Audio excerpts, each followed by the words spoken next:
حدیث قصہ کی تلاوت کریں، روزانہ تلاوت کریں، کیونکہ روایتوں میں بھی یہ بات آئی ہے کہ جس گھر میں بھی حدیث قصہ کی، جس محفل میں بھی تلاوت ہوتی، وہاں پر برکتوں کا نزول شروع ہو جاتا ہے، فرشتے وہاں پر نازل ہونے لگتے ہیں، اور جہاں فرشتے نازل ہونے لگیں پھر اس گھر کے اندر علمی اعتبار سے ایک فضا سازگار ہونے لگتی۔ ہمارے آیت اللہ بزرگ تہرانی گزرے ہیں، رجال کے بہت بڑے عالم اور ماہر، اور وہ یہ فرماتے تھے کہ حدیث کی قصہ انتہائی عظیم الشان ہے، اور علماء اس کی بہت زیادہ سفارش کرتے ہیں، حتیٰ کہ بچوں کو اور بڑوں کو بھی اس بات کی تاکید کرتے ہیں کہ حدیث قصہ ان کو حفظ ہونی چاہیے۔ حفظ، کوشش یہ کریں کہ آپ کو حدیث قصہ زبانی یاد ہو۔ عام طور پر ہم دیکھتے ہیں کہ مجالس و محافل کے اندر کتاب ہاتھ میں لے کے عام طور پر حدیث قصہ پڑھی جاتی، لیکن نہیں، اس سے آگے کا ایک مرحلہ ہونا چاہیے کہ حدیث قصہ دماغ کے اندر حفظ ہو جائے۔ اس کے بڑے عجیب و غریب اثرات ہیں کہ یہ جس جگہ بھی موجود ہوتی ہے حدیث قصہ، یا میرے خیال ہے کسی نے بھی آواز کم نہیں کی ہے نا، تو حدیث قصہ جس جگہ بھی موجود ہوتی ہے وہاں فرشتوں کی آمد و رفت ہوتی، جہاں پر بھی اس کی تلاوت ہوتی۔ اب دماغ میں اگر کسی کے ہے تو انشاءاللہ ملائکہ کی اس کے دماغ کے اوپر ملائکہ نزول کریں گے۔ تو بچے اور بڑے سب کو حفظ ہونی چاہیے۔ ماشاءاللہ سے ہمارے مدرسۃ القائم کے جو سرپرست اعلیٰ ہیں مولانا غلام علی وزیری صاحب قبلہ، ان کو زبانی حدیث قصہ، کسی بھی جگہ جاتے ہیں مولانا زبانی حدیث قصہ پڑھتے ہیں، تو بہت لوگ متاثر بھی ہوتے ہیں، بڑے ان کو عزت و احترام کی اس سے دیکھا جاتا ہے۔ آج کل مولانا علیل ہیں، ان کے لیے دعا کریں گے، پروردگار عالم جلد سے جلد ان کو شفائے کاملہ عطا فرمائے۔ اچھا، اب یہ خود بھی تلاوت کرنی چاہیے، یعنی اگر آپ کو، اور زیادہ تر کوشش یہ کرنی چاہیے کہ اگر یہ ممکن ہو سکے تو چند افراد جمع ہو کر بھی حدیث قصہ کو پڑھیں۔ ہفتے میں کم سے کم ایک مرتبہ سب افراد جمع ہو کر پڑھ لیں، اور ایک دفعہ روزانہ اگر آپ اس کو پڑھیں گی تو بہت زیادہ مجرب ہے، بہت فوائد اس کے حاصل ہوں گے۔ کیونکہ آیت اللہ بہجت یہ بات فرماتے تھے کہ بارہا دیکھا گیا ہے کہ رسول خدا حضرت امیر المومنین شہزادی فاطمۃ الزہرا، امام حسن اور امام حسین علیہ السلام،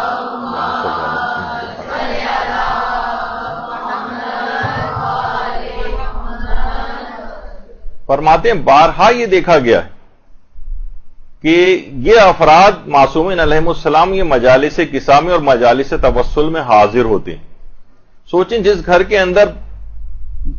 تلاوت ہو رہی ہے حدیث قصہ کی اور وہاں یہ معصوم ہستیاں تشریف لائیں، تو جگہ مسلسل ملائکہ کی آمد و رفت اس جگہ پہ ہوگی، اور ان جیسی عظیم شخصیات وہاں پر آئیں گی۔ یہ خود آیت اللہ بہجت در محضر آیت اللہ بہجت جو کتاب ہے اس کے اندر آیت اللہ بہجت نے یہ والی بات کہی، تو کتنی بابرکت وہ جگہ ہو جائے گی۔ اور اسی طرح سے جو بڑے بڑے ہمارے علماء اور عرفاء گزرے ہیں، ان کے بھی جو استاد تھے آیت اللہ علی آقا قاضی، یہ ایک چیز اور فرماتے تھے کہ اس کے اندر اگر ایک چیز کا اضافہ کر لیا جائے کہ جس وقت حدیث قصہ پڑھی جائے تو ایک عجیب ایک نورانی اسی ایک فضا ہو جاتی ہے اس وقت کہ اگر اس جگہ پر عود جلائی جائے، عود ایک خوشبو جو ہے وہ حدیث قصہ پڑھے جاتے وقت جلائی جائے، اس کی خوشبو آئے۔ اور آیت اللہ رضا بہاؤالدینی، یہ بھی ہمارے بڑے علماء اور عرفاء میں سے گزرے ہیں، یہ بھی فرماتے تھے کہ کوشش یہ کریں کہ حدیث قصہ کو نماز مغربین پڑھنے کے بعد تلاوت کیا جائے، اور اس بات کی بھی کوشش کریں کہ چند افراد مل کر حدیث قصہ کی تلاوت کریں، یعنی کچھ خواتین جمع ہو جائیں، کچھ افراد جمع ہو جائیں، اور حدیث قصہ کو شروع کرنے سے پہلے 14,000 مرتبہ درود کی تلاوت کی جائے۔ درود بھیجیے محمد علیہ۔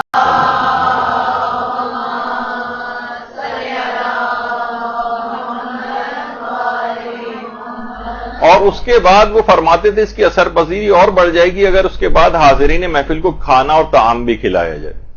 یعنی کچھ آداب ہوتے ہیں کسی بھی چیز کے، کچھ اثر پذیری کی چیزیں ہوتی ہیں ایسی کہ جو اس کے ساتھ ایڈ ہونی چاہیے۔ تو جہاں بھی ایسی محفلیں ہوتی ہیں، روایات میں ہے کہ فرشتے آسمانوں سے اس محفل کے اندر شرکت کرنے کے لیے تشریف لاتے ہیں، تو جب یہ فرشتے آسمانوں میں واپس جاتے ہیں تو آسمانوں پر پہلے سے موجود فرشتے کہتے ہیں کہ تم کون سی جگہ سے ہو کر آئے ہو کہ ایسی فرحت انگیز خوشبو تمہارے پاس سے آ رہی ہے جو اس سے پہلے کبھی ہم نے نہیں سونگی. تم ہمیں بھی اس جگہ پر لے چلو تاکہ ہم بھی اس خوشبو سے بہرہ مند ہو سکیں. تو آپ دیکھیے کہ واقعتاً ایک ایسی اس جگہ کے اوپر ایسی روحانیت اور معنویت پیدا ہو جائے گی کہ جہاں پر تو آیت اللہ فاطمی نے یہ فرماتے ہیں کہ حدیث قصہ کی تلاوت اگر گھروں میں کی جائے تو وہاں پر مسلسل ملائکہ کا نزول ہوگا اور شیاطین وہاں سے راہ فرار اختیار کریں گے. اب وہ گھر بہت ساری چیزیں ناچاقیوں اور جھگڑوں اور اس سے بھی محفوظ ہو جائے گا کیونکہ شیاطین فرار اختیار کر گئے. ملائکہ کی مسلسل آمد و رفت ہوگی بلکہ معصومین کی آمد و رفت بھی متوقع ہے. تو اس لحاظ سے گھر ایک عجیب ایک روحانیت اور معنویت کا ایک نمونہ بنے گا اور خود بخود گھر کے اندر ایک ماحول اور فضا سازگار ہوگی علم دین کے لیے. ورنہ جس جگہ بھی لڑائی جھگڑے فساد دنگے تہمتیں غیبتیں اور یہ سب کچھ ہوتی ہیں وہاں سے علم کو بجھ جانا پڑتا ہے. علم دین کے اس چراغ کو اس نور کو وہاں سے رخصت ہونا پڑتا ہے. تو اب دیکھیے یعنی کون سی ہستیاں تشریف لائیں گی. مثلا پیغمبر اسلام روایات اس لحاظ سے جو ہم علماء نے بیان کیا کہ ایسی جگہوں کے اوپر بارہا دیکھا گیا کہ پیغمبر اسلام جو کہ خود مدینۃ العلم ہے یعنی شہر علم، جس جگہ پہ شہر علم آتے ہوں اللہ اکبر کیا اس جگہ کا کہنا، اور باب مدینۃ العلم بھی جہاں پر آتا ہو اس جگہ کا کیا کہنا، اور پانچویں اور چھٹے امام جو کہ خود علوم سے کتنے زیادہ وابستہ ہیں، علوم کو شگافتہ کرنے والا باقر کہائی اس وجہ سے ان کو جاتا ہے، اور چھٹے امام ہمارے. تو بہرحال کتنی برکتیں اس جگہ پر آئیں گی اور علم کے لیے بہت سازگار ماحول ہو جائے گا. اچھا اب بڑی ایک افسوسناک بات یہ ہے، اس کو پریکٹس میں آنا چاہیے اور جو زائرین عام طور پر جاتے ہیں ان کو بھی یہ چیز بتانی چاہیے کہ دیکھیں لوگ ان تمام بزرگ ہستیوں کے قبور کے اوپر جاتے ہیں اور دنیا جہان کی دعائیں مانگ کر آتے ہیں، لیکن شہر علم کی جب قبر کے اوپر جاتے ہیں وہاں پر کوئی علم کے لیے حصول کے لیے دعا نہیں مانگتا. لوگ باب مدینۃ العلم کے روضے کے اوپر جاتے ہیں، دنیا جہان کی دعائیں مانگیں گے لیکن علم کی کوئی دعا نہیں مانگتا کہ پروردگار ہمیں علم دین سے سرفراز فرما، ہمیں علم معرفت اپنی عطا فرما. یعنی اس طرف نگاہ ہی نہیں. بس زیادہ تر وہی بس چھوٹی دعائیں ہوتی ہیں کہ شادی ہو جائے اور روزگار میں برکت آ جائے اور اولاد ایسی ہو جائے وغیرہ اس طرح سے، بس اس کے علاوہ عام طور پر نہیں دیکھا جاتا. اسی طریقے سے ہمارے پانچویں اور چھٹے امام کے قبور کے اوپر بھی لوگ جاتے ہیں، وہاں دنیا جہان کی دعائیں مانگتے ہیں، لیکن علم جو براہ راست ان ہستیوں کی نمایاں ترین خصوصیت ہے اس کا واسطہ دے کر کبھی علم طلب نہیں کیا جاتا. یہ ایک بہت بڑا المیہ ہے، اس کو بہتر کرنے کی کوشش کرنی چاہیے اور لوگوں کو بھی بتانا چاہیے. یہی وجہ ہے کہ آیت اللہ بہجت کہتے تھے کہ حدیث قصہ ایک معجزہ ہے اور اس کے بے شمار فوائد ذکر ہوئے، بے شمار فوائد. باقاعدہ اگر آپ دیکھیں تو ایک کتاب لکھی گئی جو آقا سید حجت موحد ابتہی کی کتاب، یہ آقا سید حجت موحد ابتہی ہیں. انہوں نے کتاب لکھی ہے نہضت فاطمیہ شماس کرامات فاطمۃ الزہرا سلام اللہ علیہ.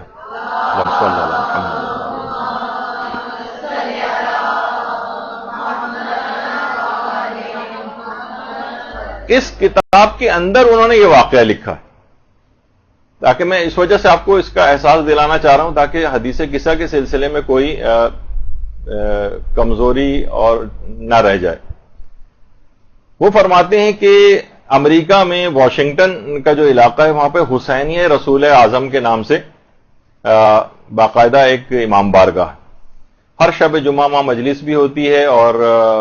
مجلس بھی ہوتی تھی اور انشاءاللہ ابھی بھی ہوتی ہوگی، اور حدیث قصہ وغیرہ وہاں تلاوت ہوتی ہے. تو ایک ایرانی عالم دین کا واقعہ لکھا ہے کہ وہ روڈ کے کنارے کھڑے ہوئے تھے کہ اچانک سے ایک بے حجاب ایک عیسائی عورت کی گاڑی رکی اور اس نے کہا کہ کیا آپ ایرانی ہیں؟ اگر آپ میرے لیے دعا کریں کہ میرا جوان بیٹا شدید بیمار ہے، کینسر کا اس کو مرض ہے، حالت اتنی خراب ہے، مسلسل بے ہوش چل رہا ہے وہ، اور اب میں کیا کروں، آپ میرے لیے دعا کریں. تو کہہ رہے ہیں کہ ان عالم دین نے کہا، اس کتاب کے اندر یہ پورا یہ واقعہ ہے، تو انہوں نے کہا کہ شب جمعہ تم حسینیہ رسول اعظم میں آؤ، وہاں پر ایک حدیث قصہ ہوتی ہے، ایک دعا ہوتی ہے، اور اس دعا کے بعد وہاں پر دعا کرو کہ ہمارے رسول اللہ کی بیٹی کا واسطہ دو اور ان کے وسیلے سے اللہ سے دعا کرو کہ تمہارے بیٹے کو شفا عطا کرے. اچھا، اب وہاں جب تم آؤ گی تو وہاں حدیث قصہ کی تلاوت ہوگی، اس کی برکت سے تمہارے بیٹے کو شفا ہو سکتی. شب جمعہ آئی اور وہ عورت بھی وہاں پر آئی اور آ کر اس حدیث قصہ کے اندر بیٹھی اور حدیث قصہ ختم ہوئی. وہاں اس نے دعا کی. اس کے بعد وہاں پر ایک تبرک تقسیم ہوا. تبرک میں کچھ مٹھائی کی طرح کی چیز تھی. اس عالم نے کہا کہ تم اپنے بیمار بیٹے کو اس جو حدیث قصہ کا جو یہ تبرک ملا ہے کچھ اس بچے کو اپنے لے جا کر کھلا دو. اس نے کہا نہیں، وہ کچھ کھا ہی نہیں سکتا، وہ تو تقریباً بے ہوش پڑا ہوا ہے. انہوں نے کہا کوشش یہ کرو کہ اس کا منہ تھوڑا سا کھول کے چند ذرات ہی اس کے منہ میں ڈال دو. اچھا، 2 روز بعد وہ عالم فرماتے ہیں کہ وہ عورت، میں نے دیکھا کہ وہ عورت میری طرف چلی آ رہی اور روتی ہوئی آ رہی. وہ عالم وہ فرماتے ہیں کہ میں نے سوچا کہ شاید اس عورت کا بیٹا انتقال کر گیا ہے. میں تعزیتی الفاظ ابھی اپنے دماغ میں سوچ رہا تھا. اس نے آ کے کہا کہ محترم، میں نے اس تبرک کے چند ذرات اس کے منہ میں جیسے ہی ڈالے، اس جو بے ہوش پڑا ہوا تھا اس نے فوراً آنکھیں کھول دی.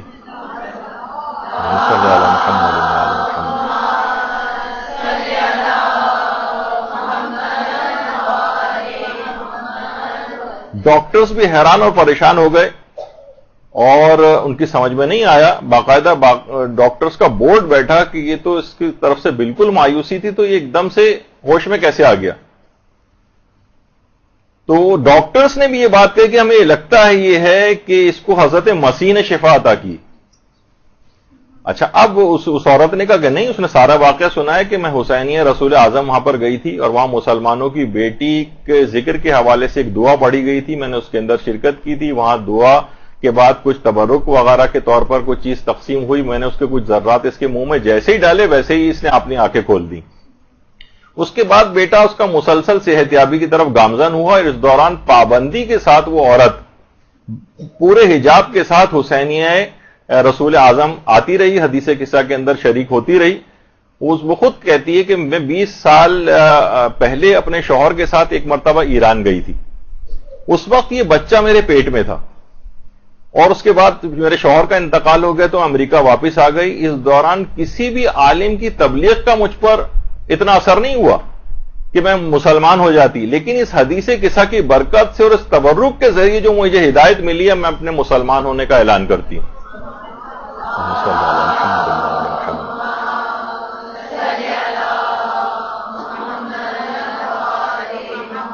اس کے بعد وہ کتاب میں لکھا ہوا ہے کہ باحجاب وہ آنے لگی اس کے بعد، اور یہاں تک کہ اس کا بیٹا مکمل صحت یاب ہو گیا. نہضت فاطمیہ کے نام سے موحد ابتہی نے جو یہ کتاب لکھی ہے اس کے اندر پورا تفصیل کے ساتھ اس واقعے کو لکھا ہے. تو جسمانی بیماریوں کی شفا بھی اس کے اندر ہے، روحانی بیماریوں کی شفا بھی اس حدیث قصہ کے اندر ہے. علم کے لیے بہترین سازگار راہ اس گھر کے اندر تیار ہوتی ہے اور خوب علمی ترقی وہاں پر ہوتی. تو اس لحاظ سے یہ ایک طریقہ کار یہ بنا گھروں سے لڑائی جھگڑے بھی ختم کرنے کا اور گھر کے اندر علمی ماحول کو سازگار بنانے کا کہ اس کے اندر اس گھر میں پابندی کے ساتھ ہفتے وار، اور اگر ہفتے وار اگر ہو رہی ہے تو چند افراد مل کر کریں اس کو. کچھ افراد سننے والے ہوں، باقی ایک پڑھنے والا ہو، اور اگر روزانہ ممکن ہو تو روزانہ، ورنہ کم سے کم روزانہ ایک مرتبہ تو خود تلاوت کی عادت ڈال لیجیے. بلکہ کچھ ہی دنوں بعد آپ دیکھیں گے کہ مہینہ 1.5 مہینے کے بعد آپ کو زبانی یاد ہو جائے گی اور آپ گھر میں ویسے بھی تلاوت کر سکتی. برحمتک یا ارحم الراحمین وصلی اللہ علی محمد و